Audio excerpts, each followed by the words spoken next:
This year we had 3 people volunteer to be part of the panel discussion, and the goal of this is really just to facilitate some conversation. It's going to work best if you guys have questions that you can ask the panel. I went through and came up with a number of questions that I had for manure haulers, but it's going to work best if you guys speak up and ask your questions too. So we have Eric Hoover, Darren Holdeman, and Lester Reif. If you guys can come up and take your seat here, and we'll start this part of the day.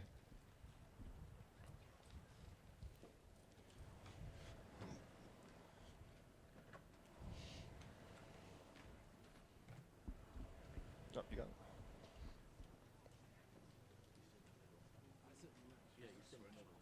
That one right there. Okay. All right, Lester, I'll give this to you.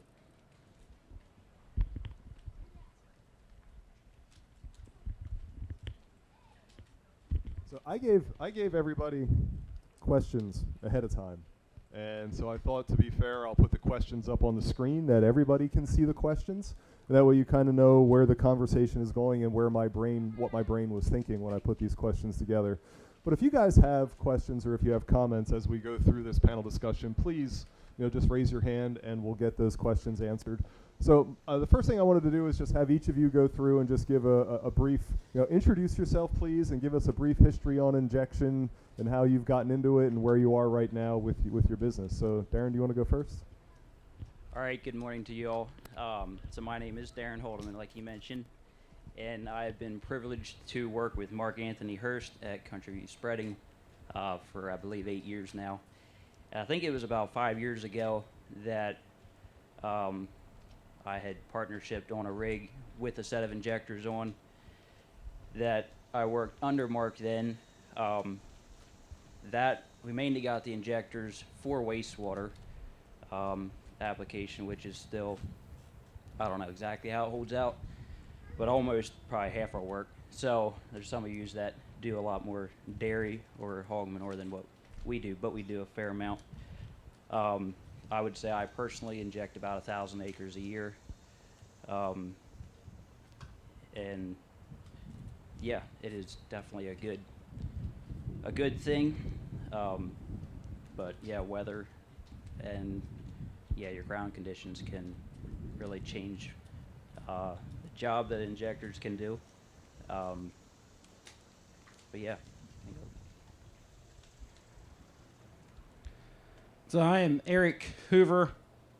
I started, as I said earlier, we got started drag lining around, I'm going to say 10, 12 years ago.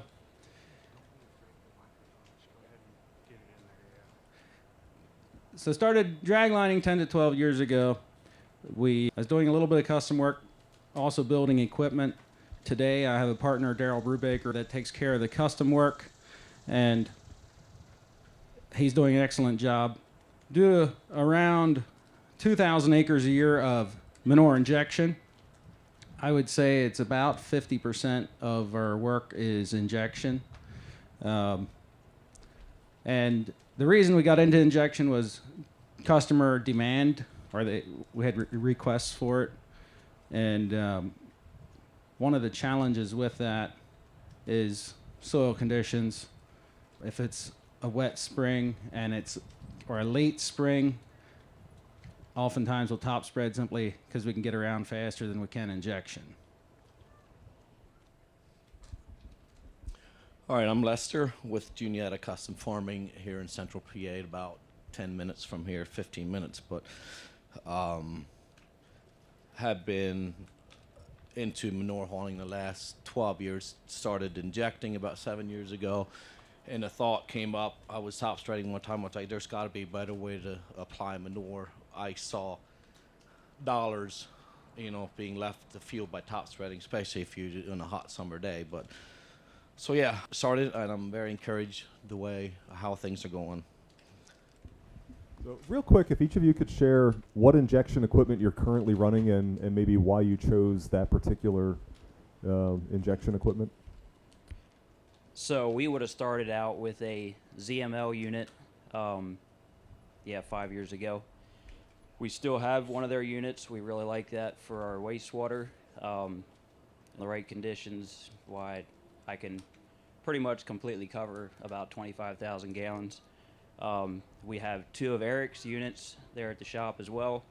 Really like them too for our lighter applications, and we do a bit of wastewater with them as well. I'm not scared to bury, 10,000+ gallons with his equipment. One thing with his is there's no shank, so there's always the conversation of pulling up rocks. And yes, our ZML will pull up probably a few more rocks, but there again, tilting your row units is a big thing when it comes to rocks. Well, with any injector really, if we're hitting too many rocks, we'll just tilt our units so that they don't quite yank the rocks. One thing we really like about either one of those units is the fact that they have hydraulic cylinders instead of springs, and all the units have to work together. So if one unit, or if you're contouring and running across the ridge in the field or something, some of the units will push themselves up a foot and the other ones have to go down a foot, and you'll keep it in the ground at all times. That's one thing we really like. So yeah, different situations to call for different tools in my opinion.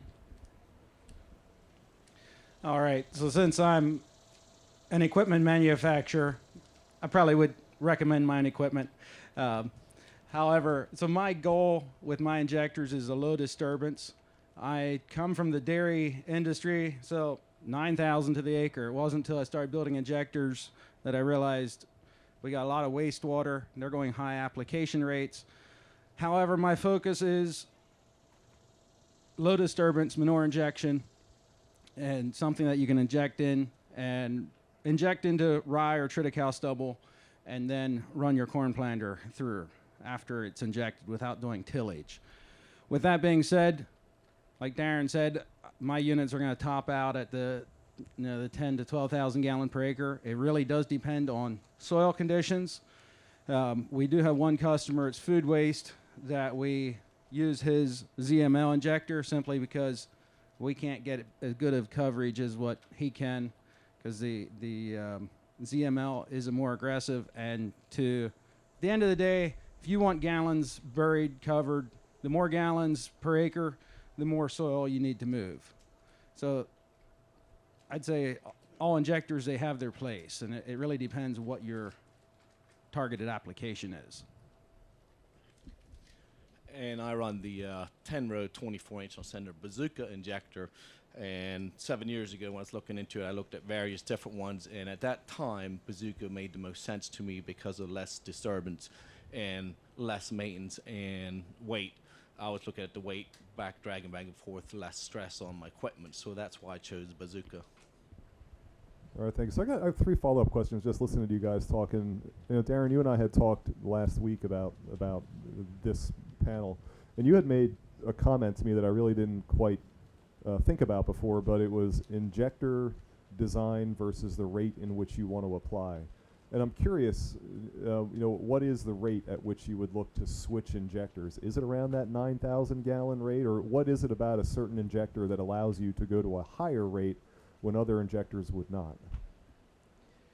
So for what we would see, the ZML injector with a shank, like Eric said, is going to move more dirt. I would say it also, if it's wet conditions, it varies in different ground types, but I would say in wet conditions, the ZML probably still buries it just a tad bit better, because you're not pulling and packing maybe the dirt on the one side of the trench that it opens. But yeah, there again, it can vary. But yeah. I would, only thing I'd add is, so my injector design, the opener blade is running on a slight angle. So like Darren said, in wet conditions, personally, I don't like injecting in wet conditions simply because you're adding liquid to the ground, and you're doing tillage at the same time. Personally, I would say either if you can wait or top spread. Sometimes if the pit's full, there is nothing wrong with injecting when it's wet, but it definitely is not preferable. I think I can echo to both of their answers. All right, I have one follow-up question for you because you're unique in your ability that you are designing equipment and manufacturing equipment. Do you design and manufacture equipment differently for units that are going to be in a lot of rocks or units that are going to be in a lot of clay? Like, do you have soil conditions in mind when you're designing and manufacturing your equipment? I don't have, so as far as the rocks, I'm doing a disc opener because of rock. Probably the biggest thing that I challenge is we adjust for if you're running in corn fodder ground right after a combine. We can adjust the boot height. That's a new thing on the new swivel units, is getting your discharge boot higher to avoid the plugging issues. Obviously, the closer to the ground your boot is, the better coverage you get. And however, if you run the boot in the ground, now it's a tillage tool and you're going to hit the rocks. So it's that fine balance between getting the boot as close to the ground as you can without catching rocks and without plugging. How much of an issue is residue management? You know, I think about corn planters when we're trying to place seed in the spring and we're trying to move 240 bushel corn residue out of the way that we can uniformly and consistently place our seed. Do you have issues with injection equipment and how that injection equipment is managing residue in the fall or even in the spring and how you set it up? So on the drag line, we don't as much. For one thing, we're doing a lot of dairy, so there's a lot of double cropping. So the fodder often gets taken off before we come in. We're also running cross corner. So on corn fodder ground, we're going caddy corner across the corn rows. I think Darren could probably talk more about experience with residue management. So there again, that's one thing that I really like, are two units that have the hydraulic cylinders that hold the row units, and by opening two valves I can soon change the pitch of those row units, which Eric has now in that his new unit.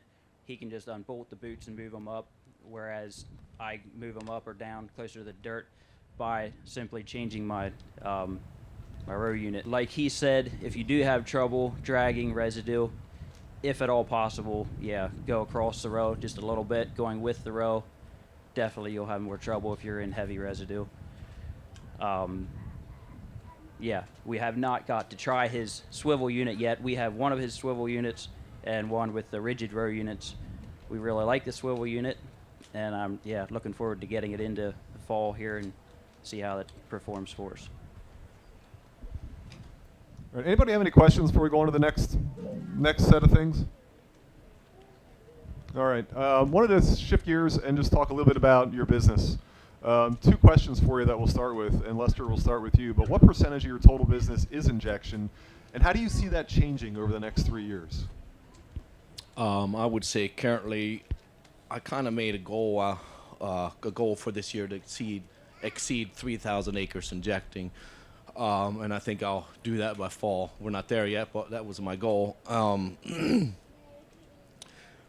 What it takes, excuse me, what's the question again? How do you see it changing over the next 3 years? You know, and kind of a follow-up question for all of you is, you think of your customer base and the customers that you have that are currently adopting injection, the customers that you have that'll probably never adopt injection, and then there's those customers in the middle. You know, what would it take for the next 10% of your customer base to adopt injection on a regular basis? That's a good question. Me and the other guys as custom operators, it's a tough one, but as we're doing it hourly rate or something, and the farmer can decide, does he have some money? It takes a little bit longer, costs more money to do it. But I would say one of my biggest limiting factors, or what I see, is perhaps depends a lot on the grain and the dairy markets. You know, do we inject right now? We have a little bit extra money, or do we say, no, if things are tight, I'd rather spend money in commercial fertilizer later on? And to get the next 10%, I mean, that's a good question. I don't have an answer for that. That's why we put you on the panel. So I would say, as far as what we're seeing, to get the next 10% is neighbors. So we do injection for one guy in an area, and we'll see the neighbors. It might take 6 months or 2 years, but they drive past and they see the difference between the injection versus surface application. And you guys all talk together, and we see that it takes time. You see it works for somebody else. You try it yourself. We can see where the skippers are once the corn comes up. It does seem so we have some guys that will inject in the fall. They plant their rye or triticale, or we'll inject, even if we inject in their triticale. They harvest it the next spring, and then they plant the corn, and they can see the streak. They can see the 15-inch spacing in their corn. The reason oftentimes it's because we're running cross corner, so they can see it. It really stands out. We don't see that on all farms, and I think some of it is if you're running a little skimpy on nutrients, those streaks really show up. Farms where they're really paying attention to their crop nutrient levels, we don't see that show up as quick. Yeah, it's definitely a little tough question, but like Lester said, I think it comes down to money, comes down to weather, and it comes down to whether when they call in, the boss says, well, if you inject, it's going to be a week. If you top spread, it'll be tomorrow.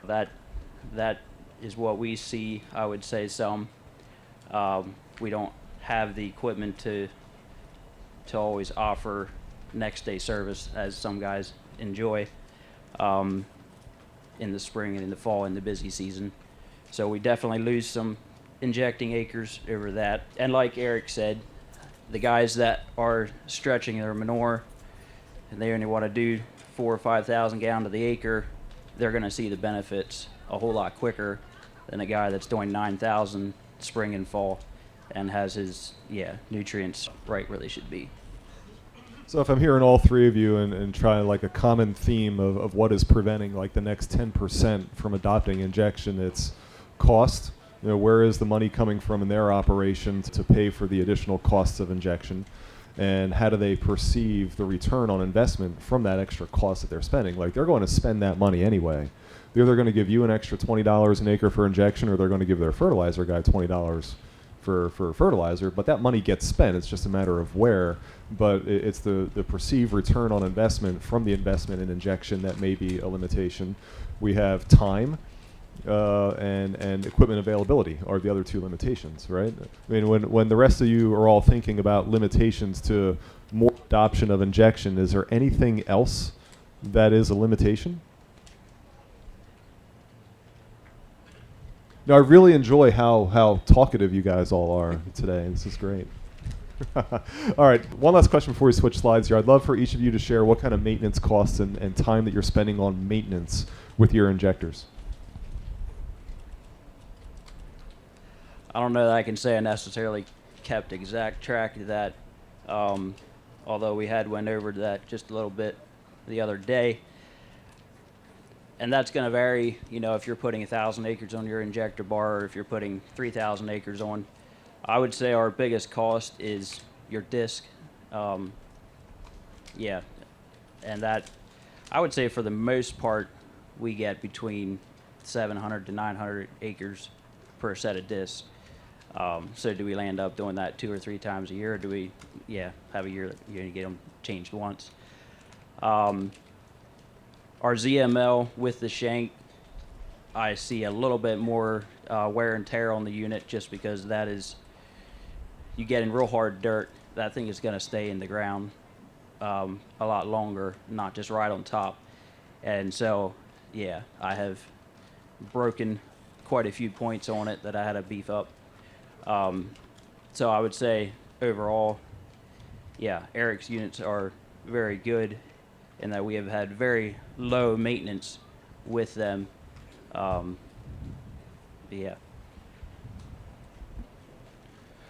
the biggest cost, as Darren said, is going to be opener blades.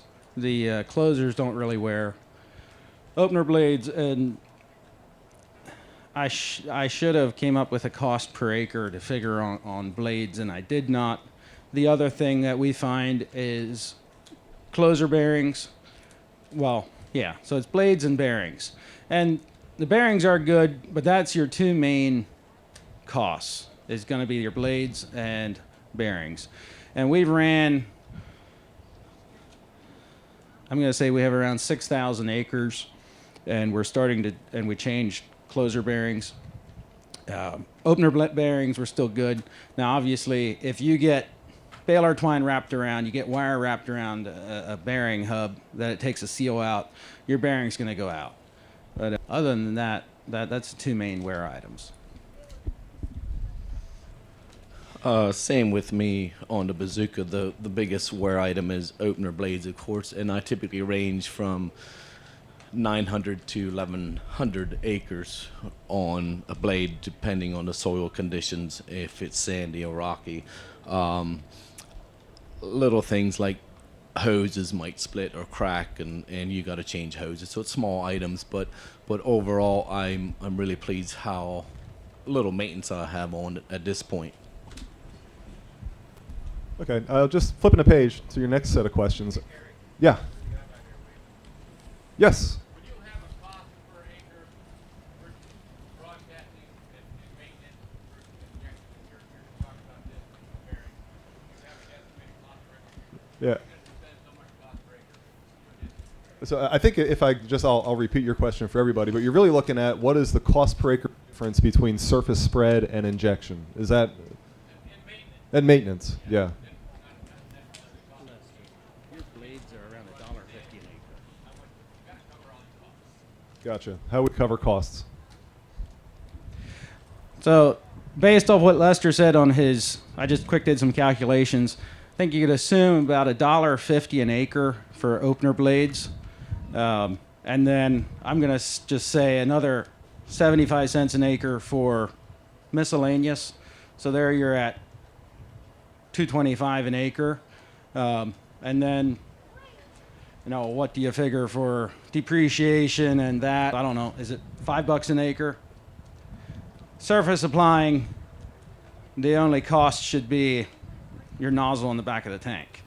There's very little cost other than spreader and tractor mains. Okay, any other questions? All right. Wanted to switch gears and just get your thoughts on what your customers are saying about injection. Why are they adopting it, and when are they most happy with injection, and when are they least happy with injection? There again, I think it varies per farmer. When nitrogen prices spiked, I would say we've seen our biggest increase in interest in it. And then you have those fields that are bordering the town or development, and people are worried about odor. And like Lester mentioned earlier, on a hot summer day, it about makes us cringe sometimes just thinking about the nutrients lost when we're out there spreading for you. As far as what people think of the job that it's done, there again, I would say weather has a huge factor in it. If your ground conditions aren't fit to plant, I don't know if it's fit to inject manure. I know weather can be pressing, and for us, custom operators, why we got guys hollering, and if somebody's going to let us go, we're going to go. But yeah, if you can have patience and wait on weather, that makes a big difference on the job that it does. The other thing I probably thought about it the most with Eric's swivel unit is you will think about it quicker if the operator's trying to rush through the job. And I would say we feel that anything over 6.5 mile an hour, you're going to get a little bit more of a ridged look to your field. It's not going to be as smooth. And I know for sure we have one unhappy customer from me doing that this spring. So operator paying attention to conditions and making sure your injector is set right, and also maintained properly. Something I would say is driving injection is odor, neighbor relations. As the farms get larger, they're more concerned what do the neighbors think. Another thing Darren mentioned about injection speed, and this comes from me as a custom applicator. If let's say you got 400,000 gallons and you got 100 acres, so you want 4,000 gallons per acre. For me as a drag line, I can't drive fast enough. I'm going to tell you that we can't go that low of a rate. I want to see more of a 6,000. To bring Darren's point, he can only drive so fast as well. If you're wanting to do 4,000 in the spring, 4,000 in the fall, be nice to your hauler. Suggest that you do 8,000 on 50 acres in the spring, do 8,000 on the other 50 acres in the fall. If that's an option, I'd really encourage that simply because they're more efficient at a higher rate per acre. We don't have to drive as fast. And because there's a lot of other guys on the list, and if it's going to rain on Thursday, everybody wants their injection done Wednesday afternoon. And there's only one guy out of 6 that are going to get it Wednesday afternoon. So think about it from the applicator's perspective. Yeah, and I can echo their thoughts on there. I think one of the biggest things I see is the smell, the odor. A matter of fact, I had a customer call me one time and he said, "When's neighbor going to haul manure?" And we're like, "Well, we did that." He's like, "I didn't smell anything." But me and everybody else here is hauling manure. When you haul manure, whether top spread or inject, you can smell it either way, but injecting does lessen the smell. When they're not most happy with injecting, perhaps like when we're up against the weather and it's not quite fit and we got to go, or the farmer says let's go, and we're like, oh, it's kind of wet, but you can see the slit in the ground. And matter of fact, did a customer and he said injecting's out for me, it's not going to work on my farm. So several months later he called and said, "Hey, I want to inject all my fields the next year. I'm not going to base it on 1 year." And the next year was totally opposite. It was nice and dry. And he's like, "I'm sold on this." And he said for a number of reasons. He looked at what he was saving in nutrients and no complaints from the neighbors with smell. So I would say that's one. The least happy, it's conditions. If you plant corn, when it's too wet, you're going to see the results. When you inject manure, it's too wet, you see the results. Lester, I think it was you when we were talking the other day about injection. You had mentioned about clay soils versus loamy soils and how injection, maybe you saw a little bit more issue on clay soils. Would you mind elaborating on that?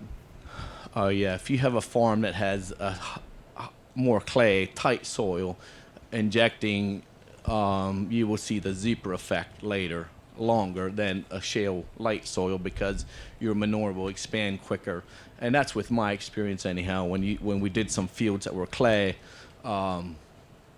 I looked at it, it's like, well, what's happening here? You know, and just later on I discovered that's why I did see that, because of the tight clay, and you see more the zebra effect. And I would say you cannot plant this early either, because you have the risk of having your seed in the manure. Gotcha. Yeah, I think from the customers that we work with that are adopting injection, it's mostly a fertilizer save.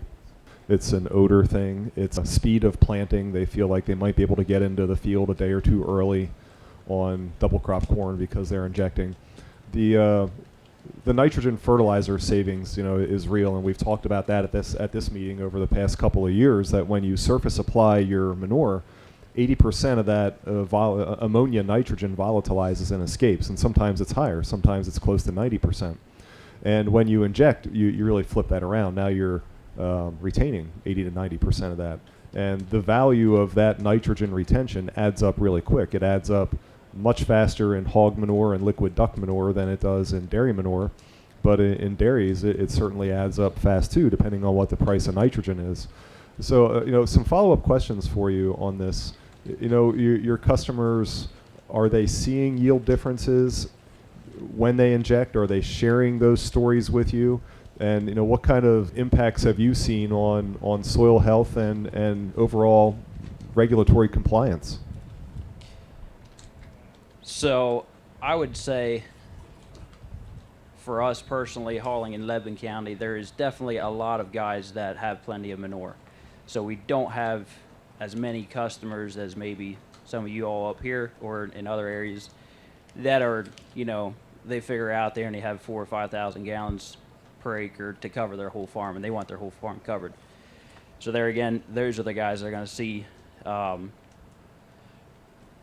of the benefits that some of the other guys will not see. Now I'm forgetting. What was your other question? Just yield differences. Has anybody came to you and said, hey, where I injected manure, I got 10 bushels more corn or anything like that?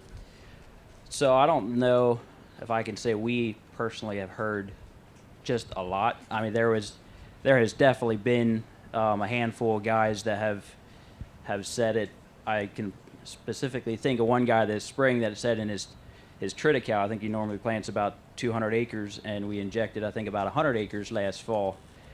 And there was a few variables in there, but he said hands down where he injected, he's seen the most yield. So on yield difference, I would say I don't know if anyone, offhand, I don't know of anyone that said we saw exactly this amount.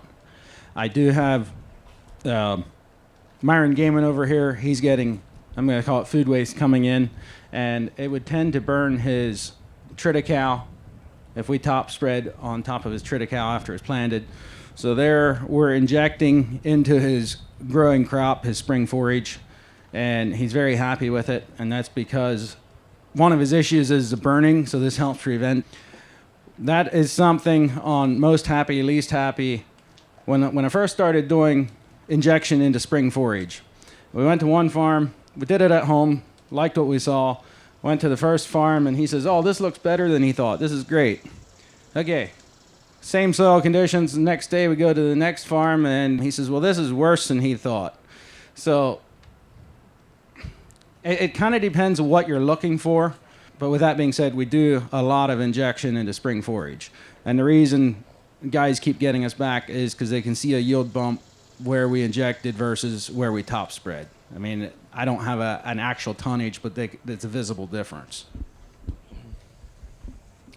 Yeah, it's a little bit like, so I grew up in the farm, and my dad's corn always yielded better than neighbors. So, you said, what, you yield corn, you always said 300, neighbors say, oh, I did 305, I beat you. But no, I had some of those come to me and told me really good results. They could see exactly where it was injected or top spread. This was doing some trials.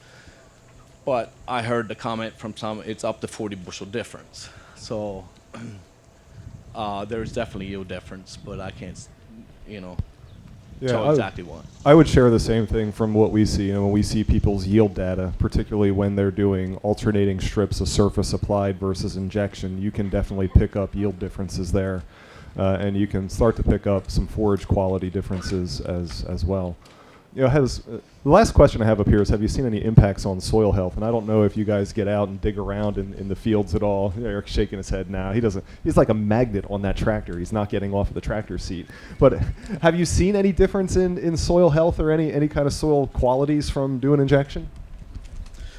I have not, unless it was too wet. You see some compaction from the tank tracks, but if it's decent conditions, I have not seen any yield indifferences or something.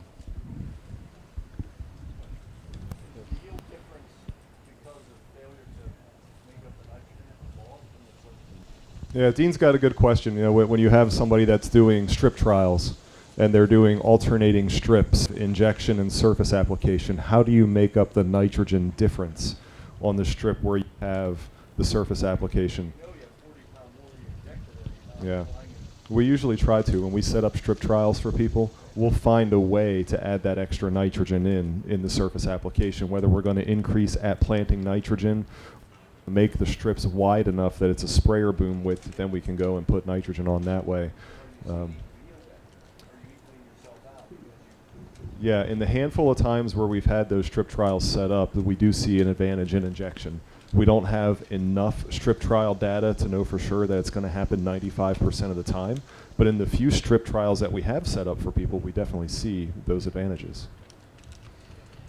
back to your soil health question, I think we would have had a few customers that would have mentioned it, and probably what I would give that credit for is, you know, maybe it was already a compacted field, and us running an injector through it, that was their quotes vertical tillage that they got, whereas maybe the other field that they top spread did not have that surface broken up to absorb moisture or the nutrients. Yeah, I would say if you ever wanted to see the impact of soil health from injection, this is the time of year you want to go out and do it. Go out and dig right in that injection slot, and you're going to see a whole lot more difference when you, the wider your injection slot, the bigger the difference you'll see. When we don't see a whole lot of 30-inch injection slots anymore, but when we used to see a lot of 30-inch injection slots, you could dig that injection slot up, and it would be full of white fungal hyphae, the whole injection strip. So you definitely see a difference in how the soil microbiology is slanting toward the injection slot because there's easier access to nutrients, and it's just a better environment for them. We also see corn roots that will modify themselves. Like when a corn plant develops, it does not equally put energy into every single corn root.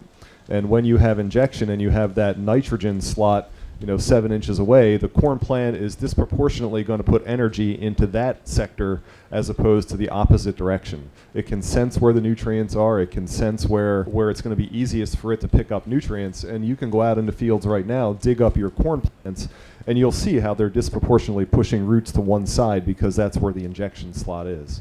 So we definitely see it when we're out digging around in August. I just didn't know if you guys were seeing it or hearing it from your customers when you're doing it in May or doing it in October. Question? Do you see any difference, top spreading from injecting as far as soil form, taking nutrients in? Does top spreading tend to seal the soil pores off? Yeah, he's thinking about infiltration rates. Do you notice any difference in infiltration rates when you're surface spreading versus when you're top spreading? And maybe this goes to a rate thing, right? If you were to go and surface apply 9,000 gallons, Lester, and then you injected 9,000 gallons, what's the difference in infiltration rates? Okay, that I did experience with that already, and that is a great question. And I see a lot of the soil variations. I mean, if your soil is tight, your 9,000 seals the top off. It will not dry as quick. Versus injecting, kind of breaks the surface a little bit. And I experienced if injected it, it did a much better job, or I seen better results than if I top spread 9,000 because of the soil conditions. But then there's also farms we get to, and I look at it and we're applying 9,000. I'm oh great, this is going to run off, and it does a good job. So it varies on your fields too. And back to the question about trials or rate differences versus top spread and inject. About 3 years ago, I did a trial on my farm with hog manure. We injected 5,000 gallons per acre, and side-by-side trials with 8,000 gallons per acre of top spread. And the injecting part out yielded where the top spread was. So we did up our gallons per acre on the top spread because we knew we were losing some. So the injecting did pay off there. We could see a big difference. But I'd say the runoff, the absorbing, it greatly depends on your fields. I would also say injection tends to dry out just a little quicker than top spreading because you're not sealing everything off.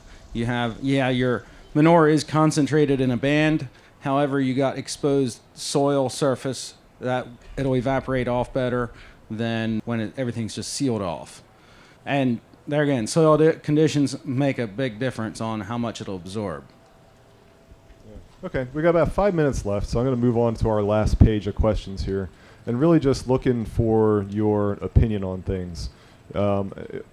Whatever we do in farming, like everything that we're geared towards is increasing profitability on farms, right? Not necessarily increasing top-line revenue, but drilling down to try to figure out how we increase profitability for our customers. How do you think injection makes farmers money?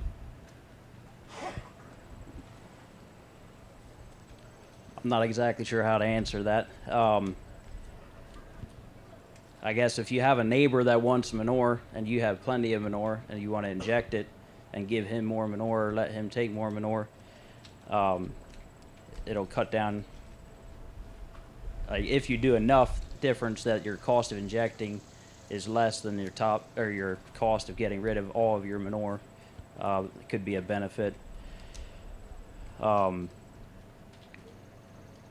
Yeah, I think long term, the guys that only try it one time and say it's not going to work, they don't see the full potential of doing it.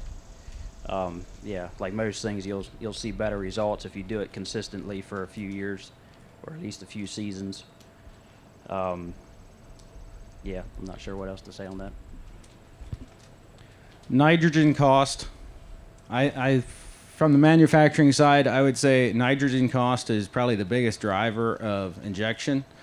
It's proven that it saves nitrogen. It's also, if you got unhappy neighbors, it's a good way to improve your neighbor relationships. That I'd say is probably the two biggest drivers that I see is nitrogen savings and neighbor relations. And I can echo with what Eric said on there, the same thing. And almost one more thing, if you have a farm that has a lot of little fields, your costs are going to be higher. It takes more time to do that. It's like planting corn. You come to the end, you got to lift it. So if you have larger tracts of field, your cost per gallon will be less. And if you have a lot of smaller fields, it's going to cost more, and that is part of the factor also in the expense.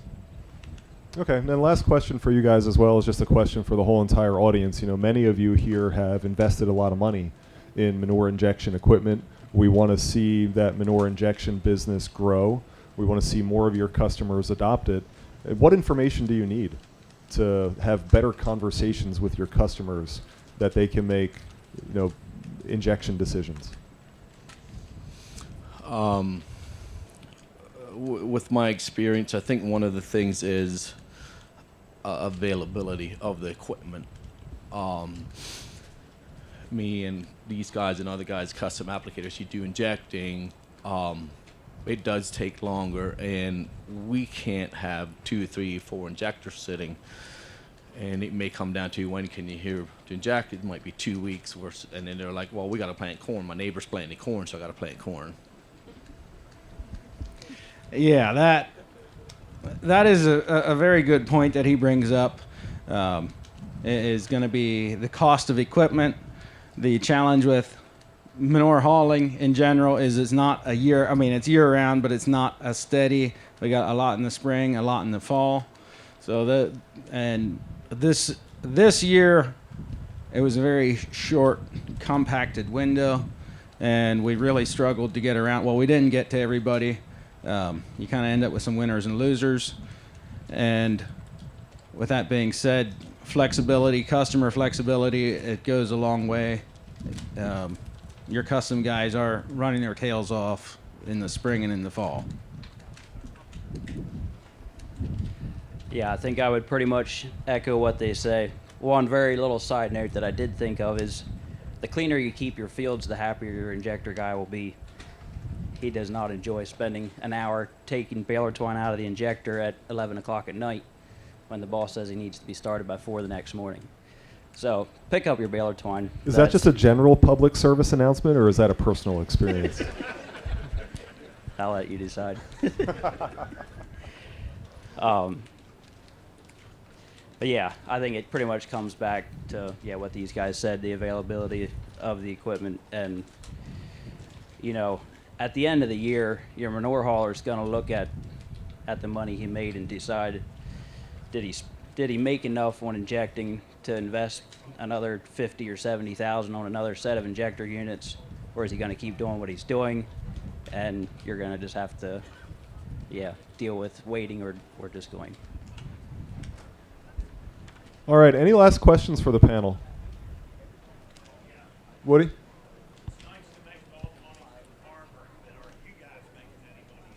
Yeah, good question. Good question. You know, we talked about profitability and ROI and trying to make as much money for farmers, but you guys are manure haulers, and we want to make sure that your businesses are profitable. What do you need to make your businesses more profitable when you think of injection? That's a really good point. Here, I'm just going to say Lebanon County. It's a land of too many manure haulers. I mean, obviously, if you're a farmer, you wouldn't agree with that. However, if you look at, this is my Hoover think. I said, I've seen it from when I was a teenager. Some of my friends did manure hauling. They did it for 10 years from the time they were 7, well, not even that, maybe 6 years. From 17 till they were about 24, and they got tired of the long nights, so they kind of went on to something else. But there's always another farm boy that, hey, this is going to be fun to drive tractor, haul manure, and so it does depress rates in this area.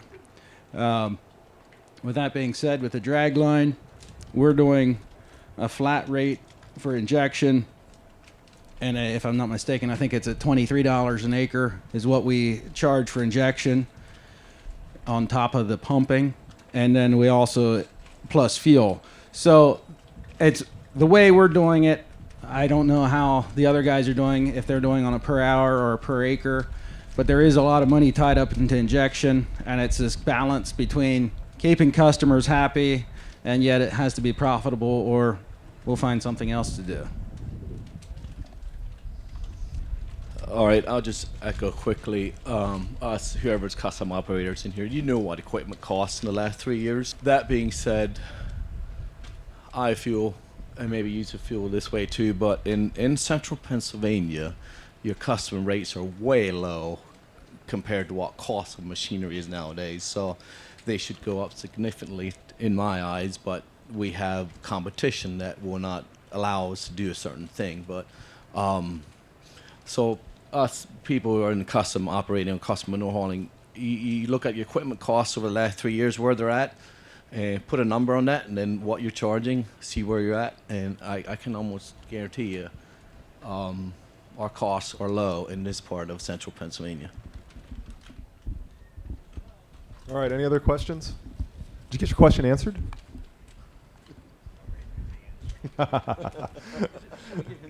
Yeah, we'll give Woody the mic next time. Yeah. Well, see, Eric has it different. He sells those equipment, so he makes more money. All right, thank you guys very much for doing this. Was there another question? Kervin?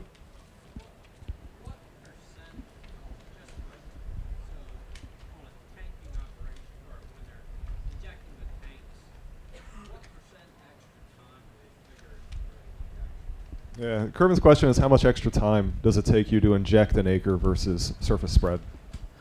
That depends on your field, if they're small or larger. But obviously, if you have a small field, you're going to spend more time in it. But we have done some both here a number of years. We top spread a field, we came back and injecting it, and our injecting was about anywhere from 12 to 22% greater than top spreading because of the time.